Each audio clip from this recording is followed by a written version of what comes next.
My lecture today is on business and human rights issues in global supply chain.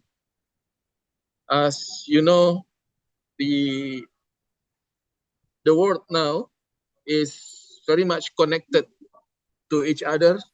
The trade between states, trade between business to business are growing, and productions need production of goods needs raw materials from other countries, and the products itself is delivered to many different countries. Then the global supply chains is connected nowadays. Today's you might you might check that 2 years ago, if not 3 years ago, H&M have just this is the introduction. Yeah, the pictures that come up in the on the screens you can see is introduction. Just to give you a brief overview on what we are going to discuss in this lecture. Just 2 years ago, H&M come up with new products. That's garment producers, H&M. They come with this product, or we call it, you may also call it jumper. The clothes which use printing materials just in front of the jumpers. It says coolest monkey in the jungle, and if you check the internet, when the product was issued, released to the market, it gains protests. Some are not happy with this product because it contains racial discrimination issues. So this is just to give you an example how a product might involve human rights issues. Okay, so this is just the simplest example for you that a product might involve human rights issues. The second picture in the or in the middle is it says the blood that built your gadgets, how conflict minerals funded a war that killed millions. As you know, or as we know, that we are using different electronic devices. We are using laptops, mobile phones, and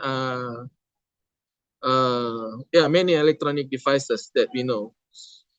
Okay, and it contains minerals. The electronic devices that we use, it contains minerals.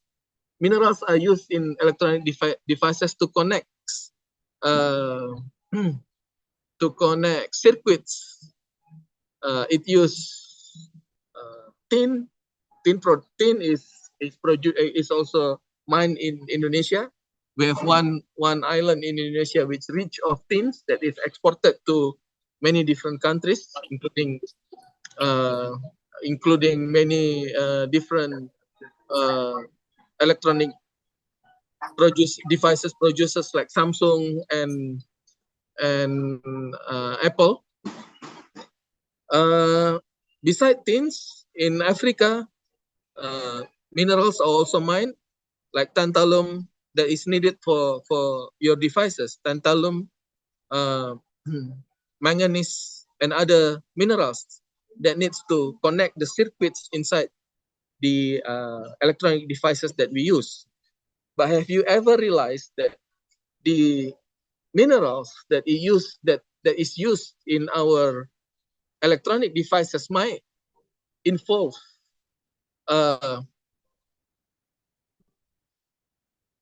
child labor, might involve child soldiers, which also against the human rights. Okay, so that's the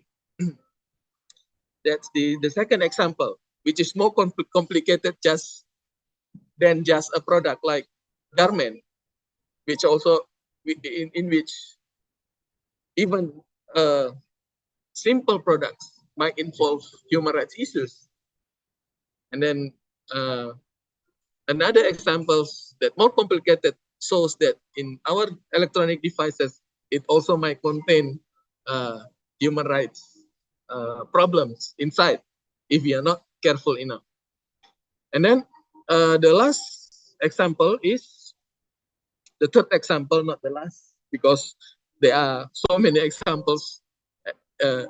In fact, if you browse the internet in relation to business and human rights, the third example is very close to Indonesia. Indonesia is the largest producers of palm oil in the world and the largest exporters of palm oil in the world. Palm oil is used for many different products.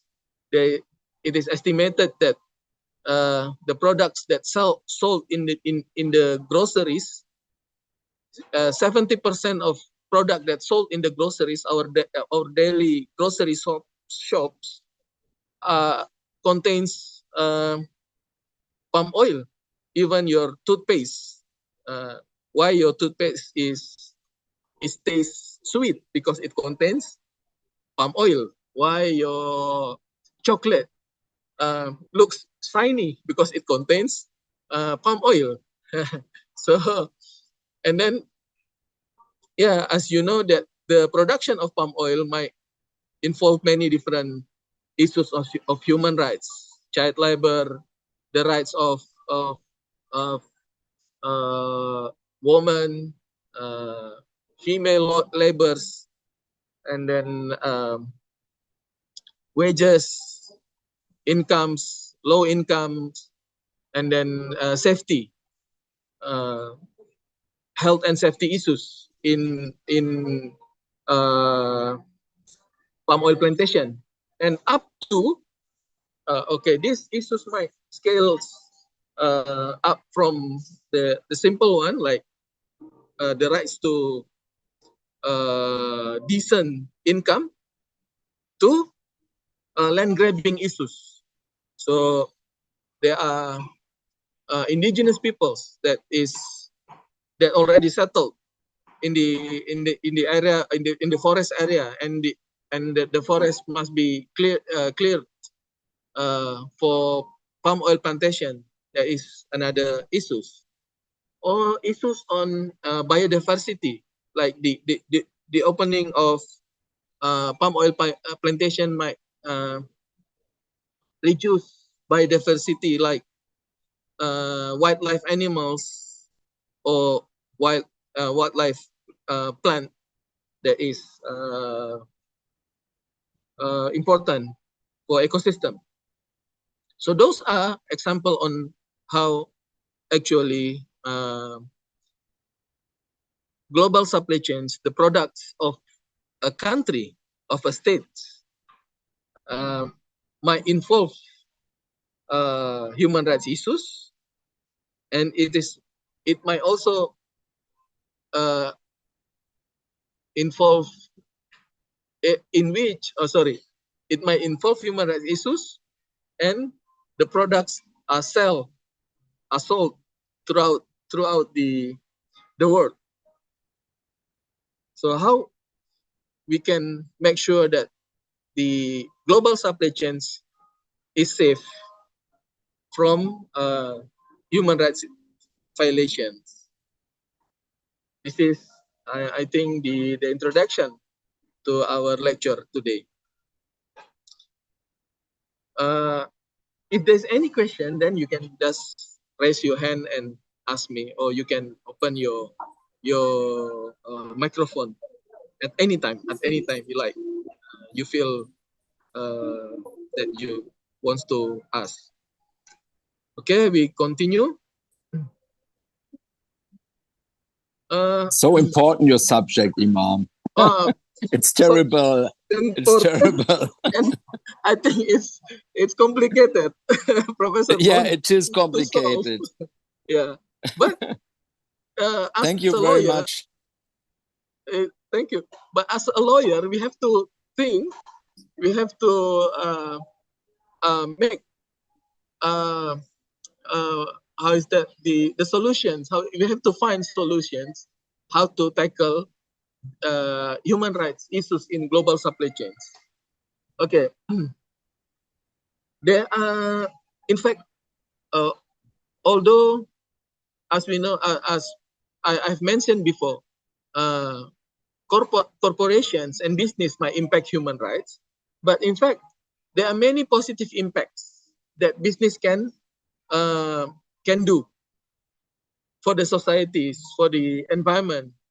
These include that business can provide decent jobs and also can contribute to growth and development of the societies. Business pay taxes, business improve technology, know-hows, innovations, the laptops, the mobile phone that we use, those are all outputs of business activities. But on the other hand, on the other side of the coins, companies may also cause negative impact. For examples, the labor issues, employees are injured due to unsafe working conditions, or companies might displace communities, like what happened in Indonesia with palm oil plantation, and many other negative impacts.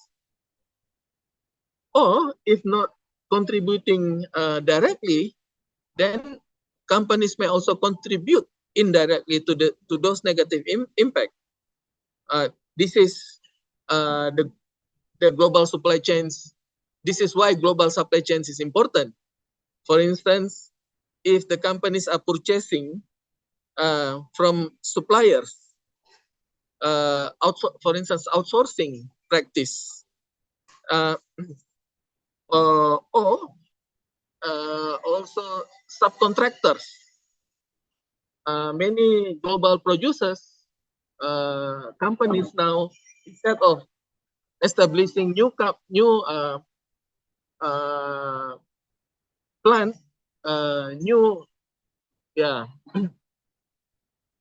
instead of establishing, sorry, are you all okay with my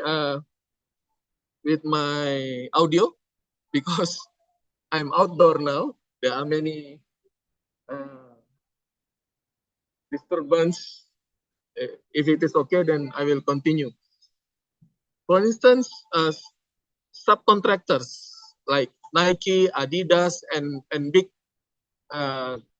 garment and shoes company, instead of establishing factories in Indonesia, for instance, they just subcontract the production to an Indonesian company that already have machinery and ability to produce Nike and Adidas shoes. This is the practice now that make the production costs lower also, and then Nike and Adidas don't have to employ laborers directly. This is also this practice also might contribute to negative impacts of to human rights of the labor. The third way that a company might also involve in human rights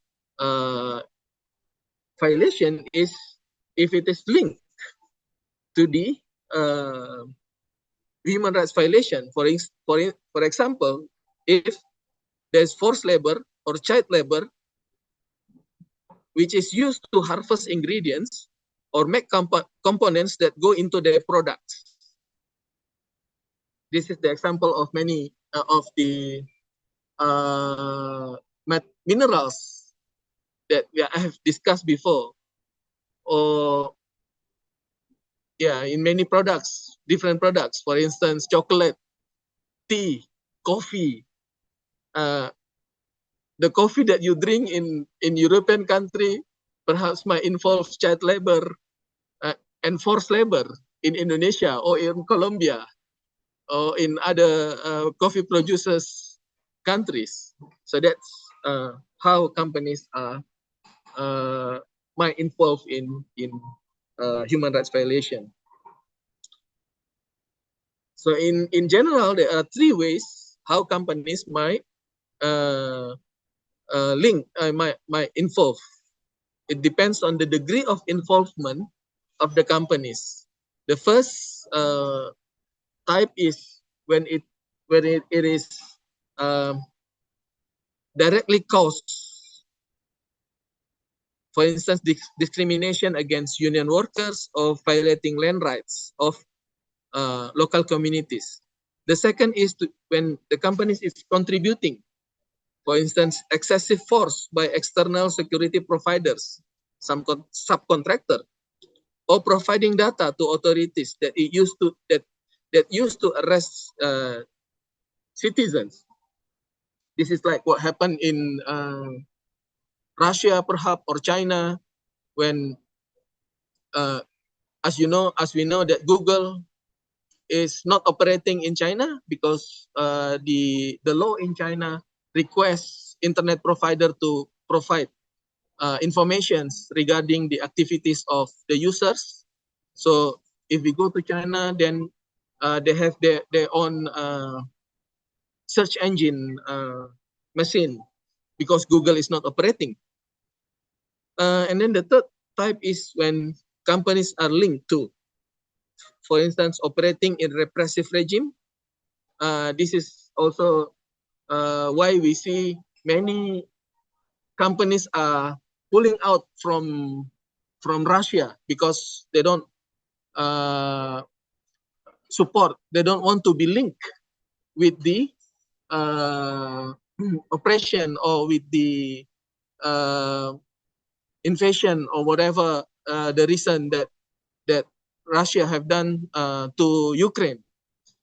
And then financial participation in project with adverse human rights impact. So this is also the case when Tesla, the electric vehicle producers, does not want to open factory in Indonesia because in Tesla's opinion, they don't want to participate in the project with adverse human rights impact because as you know that Indonesia is the one of the largest global producers of nickel, and nickel is the component material, the very important material for the EV battery, electronic vehicle battery that is used by Tesla. So that's the reason. That is one of the reasons, as I know. Maybe you can also check with your you can browse the internet whether it is true that Tesla is still refusing to operate in Indonesia because of the nickel, how nickel is produced in Indonesia. Okay, I will continue. However, not many companies are aware that they have human rights obligations or responsibility. Not many. Most of the companies are questioning whether human rights is actually their business. Yeah. For the companies, when they are obtaining business license to operate, that is enough for them. That means they are able to operate. In relation to business, to human rights, that is the job, the duty of governments to regulate. Companies will always obey with the regulation. If the regulation saying that the companies must pay wages, then they will pay. But in practice, not many government are willing or eager to observe human rights. That's why companies might also fall into human rights violations. In fact, human rights is the business of companies.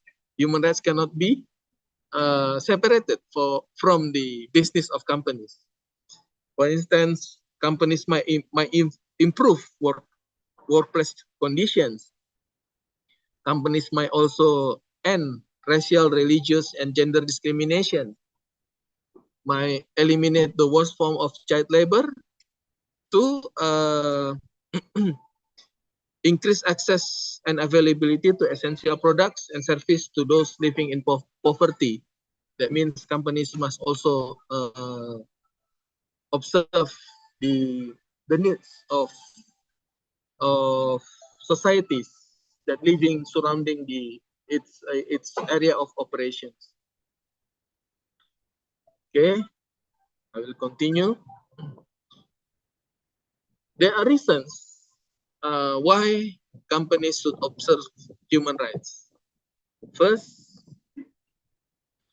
to safeguard reputation and brand image.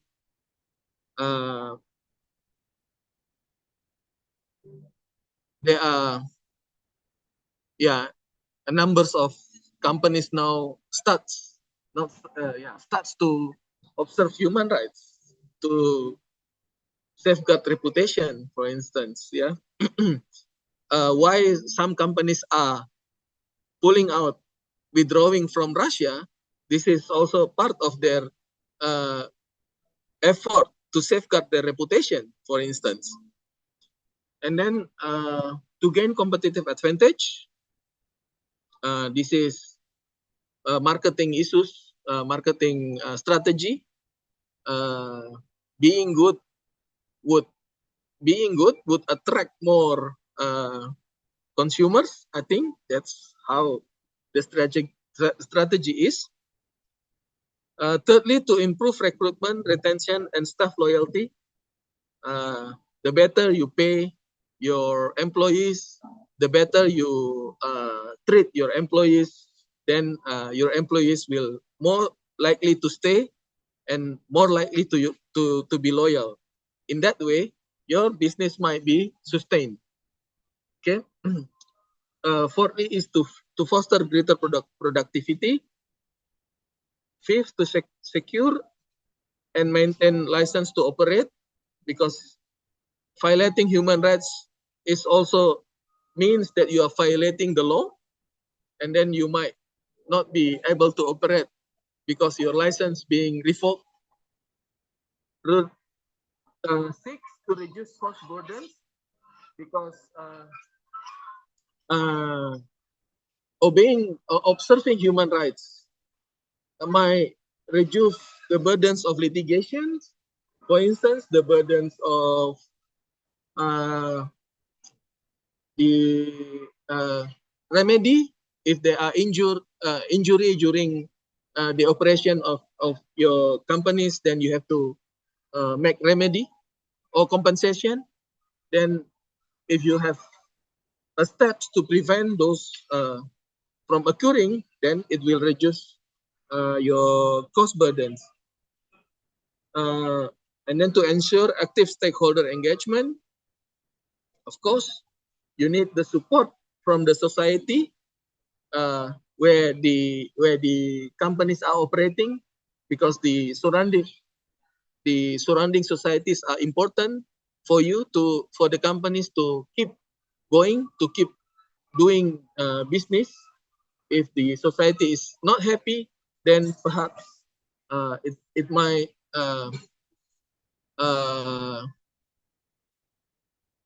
it might hold your company from growing. And then lastly, to meet investor expectations. Many investors now are aware of these issues, as you know that there is a new movement, a new wave of how investments are looking at their investments. Investors are now not just looking for mainly for profit, but also investors are more interested in sustainability of their profit. It's not just about how to get more profit in the long term, in short period of time, but investors are now trying to get more sustainable investment so that they can get long term profit, longer term of profit. Okay, I'll continue. So as I mentioned before, that there's a problem of business and human rights in global supply chains. Okay, the goods, the products that is sent to other countries might contain human rights violations, and it must be stopped. There must be a way to make sure that the goods that are sold in other countries are safe from human rights violations. So in 2011, the United Nations come up with what they called as guiding principle on business and human rights, or we usually call it the UNGPs. Nowadays, UNGPs is the single global authoritative standard on business and business responsibility to respect human rights. This is the only instrument that is unanimously endorsed by the UN Human Rights Council in June 2011. The only, I said, the only, yes, because there have been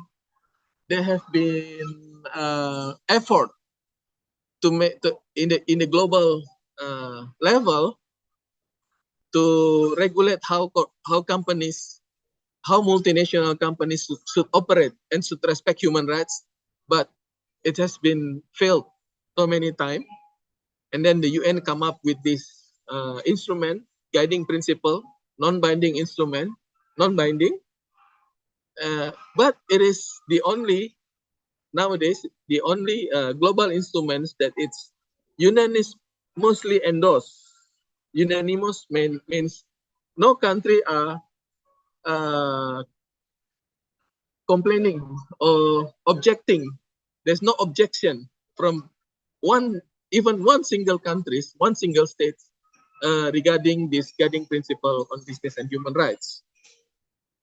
So what UNGPs is about? There are three pillars in UNGPs. So how to prevent human rights violation by companies, according to UNGPs, there have to be three pillars. Three pillars must exist. First, state duty to protect. The first pillar is state duty to protect. Second pillar is corporate responsibility to respect. And then the third pillar is remedy. The victim access to effective remedy. So if one pillar out of these three pillars are ineffective, then human rights violation by business cannot be reduced, cannot be stopped. There's no way to stop. The only way is to make these three pillars work. Make these three pillars applicable. That's the only way. So what's the pillar? Each pillar says The first pillar is, in general, state must protect against human rights abuse within their territory or jurisdiction by third parties. This is including business enterprise. This requires taking appropriate steps to prevent. First is to prevent. Okay, second to investigate. The third is to punish. The fourth is to redress if there's abuse through legislation, regulation, and adjudication. So the third pillar is, the first pillar is on state. It emphasizes the duty to state. It reminds again the state that states, you cannot just silent, but you have duty under international, you have international obligation under international treaties, international conventions, or international legal principles on human rights, and then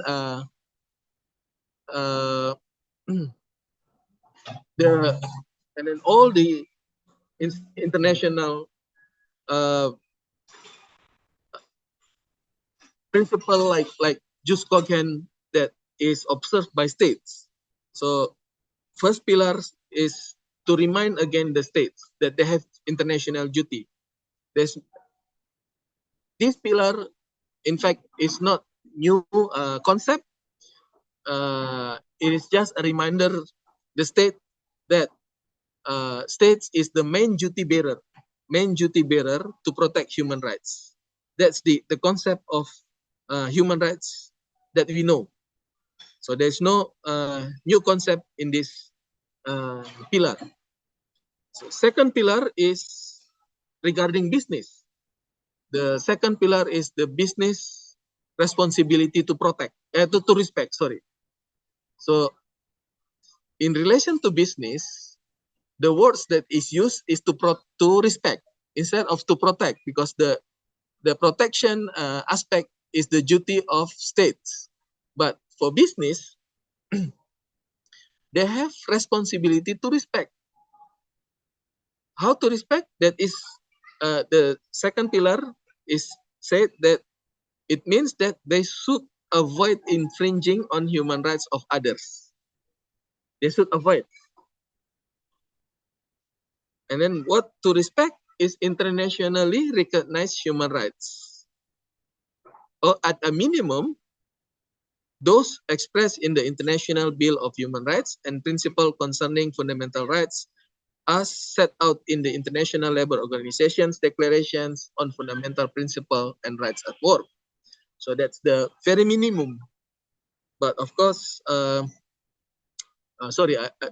previously I would like to mention also customary international law, because in human rights issues, customary international law is also important. And it is not just treaty and convention that is important, but customary also important. That is why the wording that is used by Pillar 2 is responsibility of business to respect human rights that is referred to internationally recognized. Recognized means that have been using by states from time to time. It is not just treaty or convention, but also customary. So that's the second pillar. Also, the responsibility to respect requires business enterprise to avoid causing and contributing to adverse human rights impact through their own activities and address such impact when they occurs. But this is also the second part is also important. That is to seek to prevent or mitigate adverse human rights impact that are directly linked to their operation or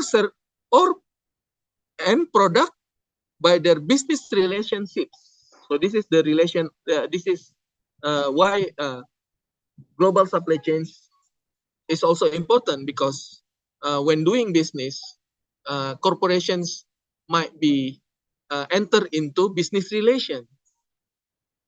For instance, subcontractors or providing loans for for the banks, for instance. What banks are doing is providing loans. Banks are under responsibility with these UNGPs. Banks are also under responsibility to to mitigate or to know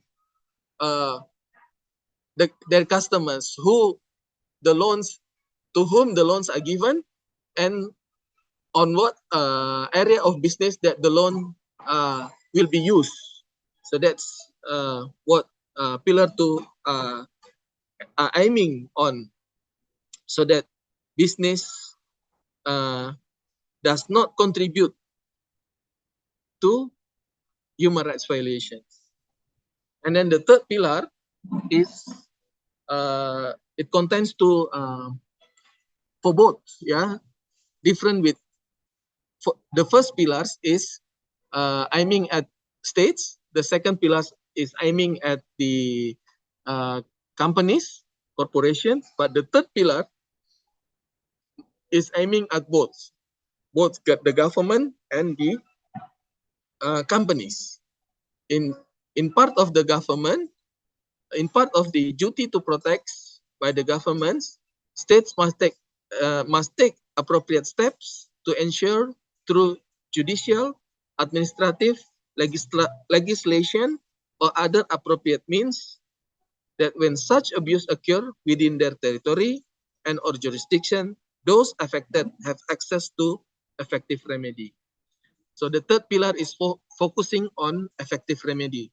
Why the third pillar is important and must be existed?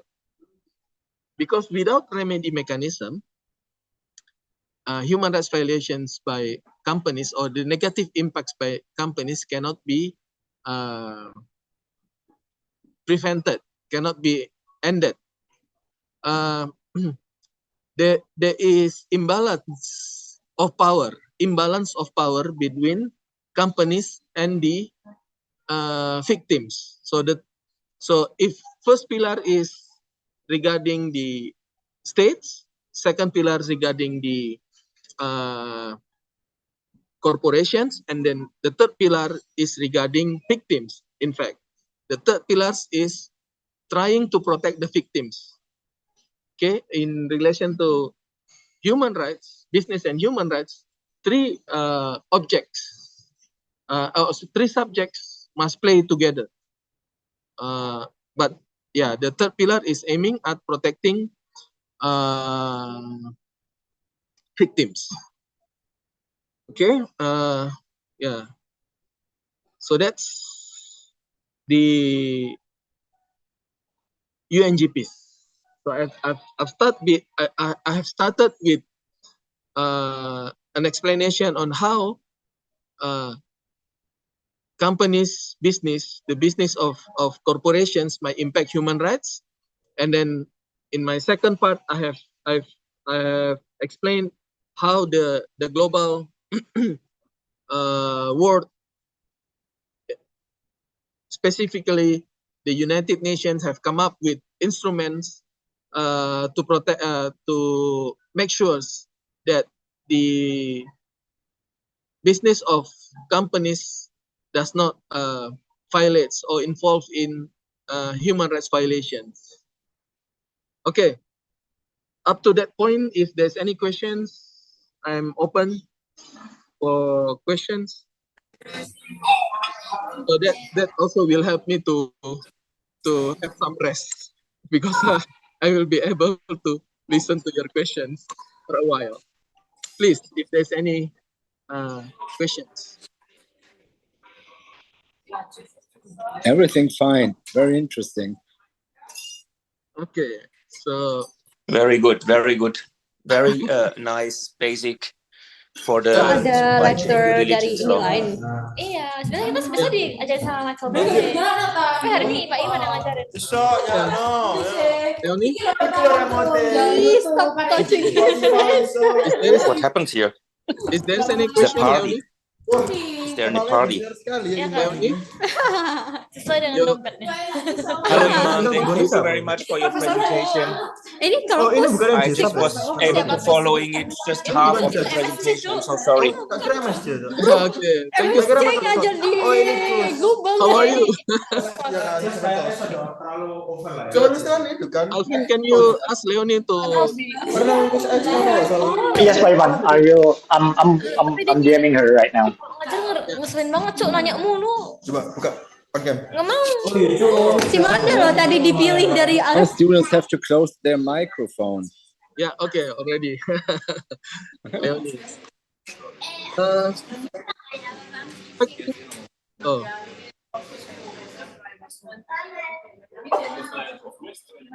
Alvin, can you help Alvin? Yes, already done, Pak Ivan. Ready. But the voice is still there. Yeah.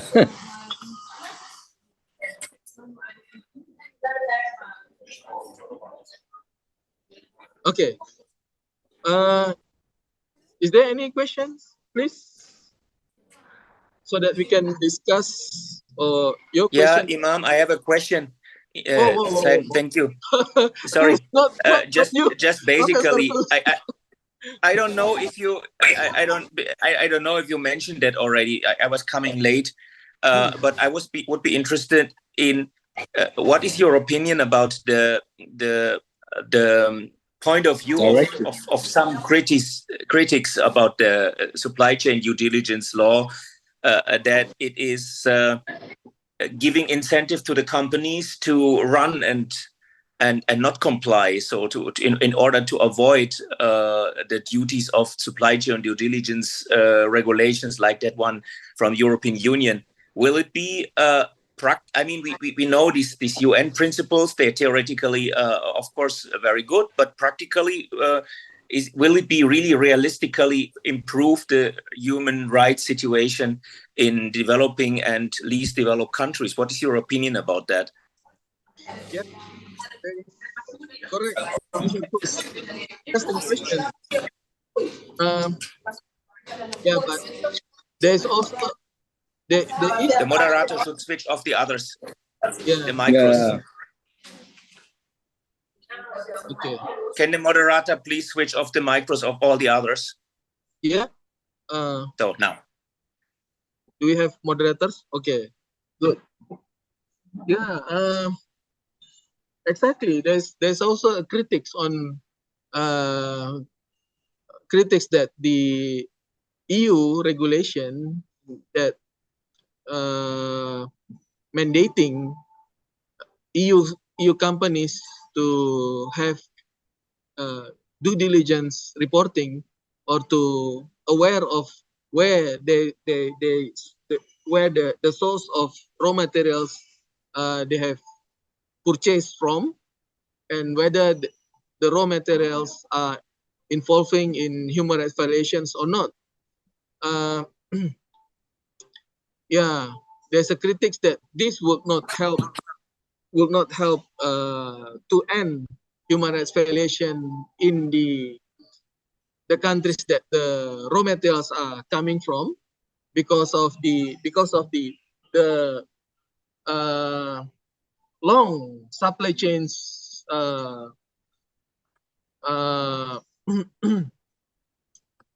link. For instance, coffee from Indonesia might be sold to many different distributors, and it will be it will lose the identity of the coffee, that the coffee is coming from the area where human rights abuse is rampant, in fact. Yeah, but at least, Professor Gus, there's an effort. Okay, there's an effort to make the companies in European countries to do something, instead of there's no law at all to make those companies aware of this problem. So that's the least that I can So we make trial and error, right? We try and then we'll see. Yeah, that's also I think so. Yeah, thank you very much. Thank you. In fact, I will just come to that issues on my presentation. I will again share my continue my presentation. Let me just. Did you know, Imam, that we had also a discussion about the left person in this shirt with the "I'm the coolest in the jungle"? we had a discussion about it in Germany, whether it is racism or not. Oh, is it? yeah. So our students know the shirt, from this discussion. Oh, okay. Yeah. It is open for discussions. The issues. Yeah. It's always open for discussion. Okay, if I may, I will just continue my presentation a bit, and then we will have another discussion or anything else that we can do. After UNGPs, there are different instruments that come up to help companies to operate UNGPs. So UNGPs is just a guidelines, but it needs help from other instruments to implement UNGPs. And these are example of instruments that help companies to implement UNGPs. The first is ISO 26000, Guidance on Social Responsibility. This is a purely voluntary instrument. The company can choose to use this standard, but there's no benefit for companies who are using the standard, because the standard is voluntary. But at least the companies can learn from ISO standards, because ISO is very familiar for companies across the world. There are other ISO standards like ISO 9000, ISO 1800, and many ISO standards that is already familiar. And ISO is also issuing ISO 26000 to help companies how to prevent human rights violation within their line of operations. The second example is OECD guidelines for multinational enterprises, which have been updated following the UNGPs in 2011. The third is RSPO, Roundtable Sustainable Palm Oil Principles and Criteria, which already been updated in 2018. This is to accommodate buyers from European countries that is very aware of human rights violations in palm oil plantations. That is why palm oil producers are making a standard of criteria. This is actually certification, RSPO certification, that to show that they are doing something, doing certain standard to make sure that the operation of the palm oil that is produced by palm oil plantation that certified under RSPO is not involve human rights violations. And then there's Equator Principles and UN Global Compact. The other standards is OECD issues guidance on human rights due diligence. For instance, due diligence on responsible supply chains of minerals from conflict-affected and high-risk areas, or due diligence guidance for agricultural, or due diligence guidance on responsible garment and footwear. So these OECD guidance on human rights due diligence are very much related to global supply chain.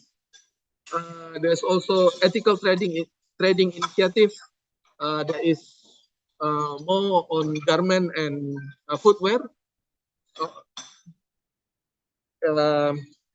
ETI is issuing human rights due diligence on global supply chains, and then in mining and metal industry also issuing guidance, and then states are also issuing mandatory human rights due diligence instrument. For instance, California Transparency, UK Modern Slavery Act, French Duty of Vigilance, Australian Modern Slavery Act, Dutch child labor, and also Germany has just has also issued an act on human rights due diligence obligations on I think forced labors, modern slavery. Yeah. EU also issuing regulations directive on the promotion of use of energy from renewable resources. That is to prevent palm oil from entering the EU market. Biofuel, and that is preventing biofuel that is produced from palm oil from entering into EU market. And then other regulations on conflict minerals and regulations on timber. And many other EU directives. I think I will stop there. This is to explain, or this lecture is to give you some overview that our world is connected. What happened in Indonesia might also impact to the goods that is being sold. What happened in EU's market, what happened in EU's market, in European countries' market, the goods that being used by consumers in European market might have a certain degree of human rights violation in other states that is producing, whether the raw materials or the product itself. So, but there have been instruments that is issued by organizations like UN, OECD, or by state or by regional government like EU itself. Whether or not these instruments are effective, we can still discuss about that. I think I will end my presentation there, Professor Boni. Thank you so much. Very good. Thank you very much. Thank you very much. Thank you. I mean, I'm not so familiar with the subject. It is more the subject of Stefan. We discussed it a lot of time. And I always have the impression that especially we Germans are real hypocrites, you know? Because on the one hand, China is our biggest partner in an economic sense. They have to buy our cars. They should buy all the goods we send them.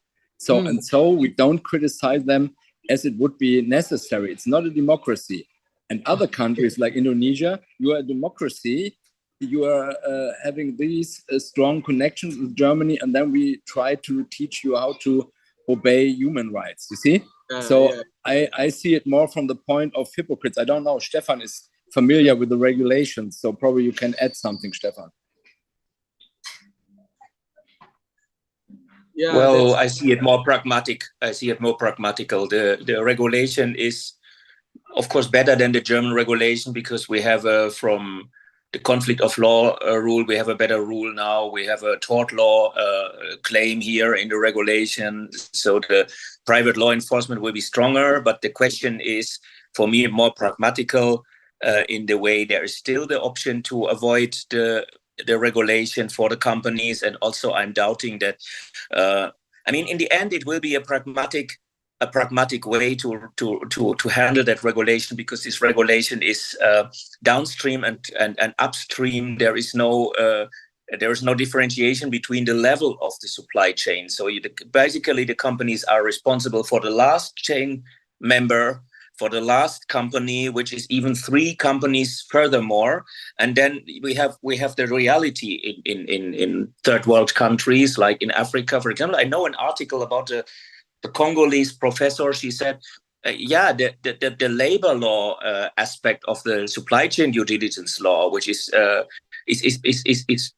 focused on how labor law is understood in Western countries, also in Indonesia, actually. But actually in Congo, they have more informal labor contracts. Yeah, they have no regulated labor contracts or contracts in the contract law as we know. So this is more informal, and the informal sector cannot be handled with supply chain due diligence, and that's why it is not meeting the reality of the countries in which we want to help. So what will be the consequence? So in the end, I think it will end like this, that we will have a lot of monitoring duties. There will be fixed rules given by the Commission, and then if the companies can prove that they fulfill the monitoring, then it's over. But we will not check or control what it does in these countries. Yeah. So this is organizational guilt, organizational diligence. Yeah. So it's like in all organizations, the CEO cannot be responsible for what the worker in the end of the company does, right? So as long as the CEO organizes it and has a system for monitoring, that's fine, and that's it. Yeah. Okay. Yeah. Correct. Yeah, that's correct, Professor Kus. Yeah, interesting. All right. Thank you so much. Everyone is. Thank you very much, Imam. It's still a pity that you don't come to Berlin. So we must see how we can integrate you into the meeting. Because, Imam, now we have so many people asking to attend the conference. Whoa. It's amazing, you know. Yeah. So, I was really looking forward to meet you. Very sad. June is very busy here. I don't expect June is a busy month, but then all come in June. But Imam, I have a good news. At least Bundeswehr University can send the 2 students to you. Thank you. Yes. So at least that was because with my intervention to our international department, the ministry was allowing the funds for financing the trip of our 2 students. So Bundeswehr University will be also present in Erlanger, and also I will most likely come with Michael in the summer school to Erlanger too. So then we meet later. All right. We will meet this year, Imam, again. Thank you so much. Yeah.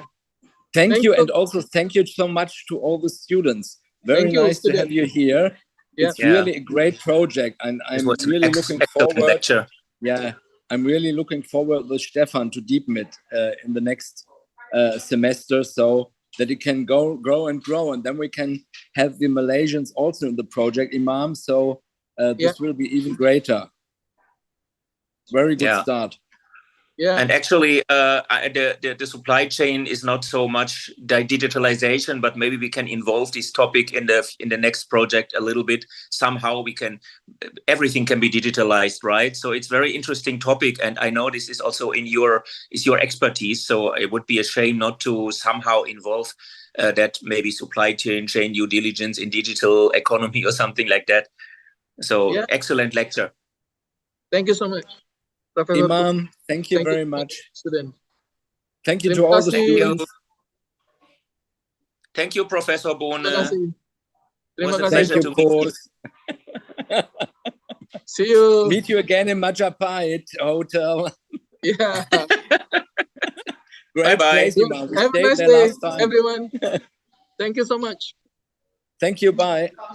Bye. Yes, thank you, Pak Iman. Thank you, Alvin. Thank you, Pak Iman. Thank you, everyone. Thank you, Pak Iman. Thank you.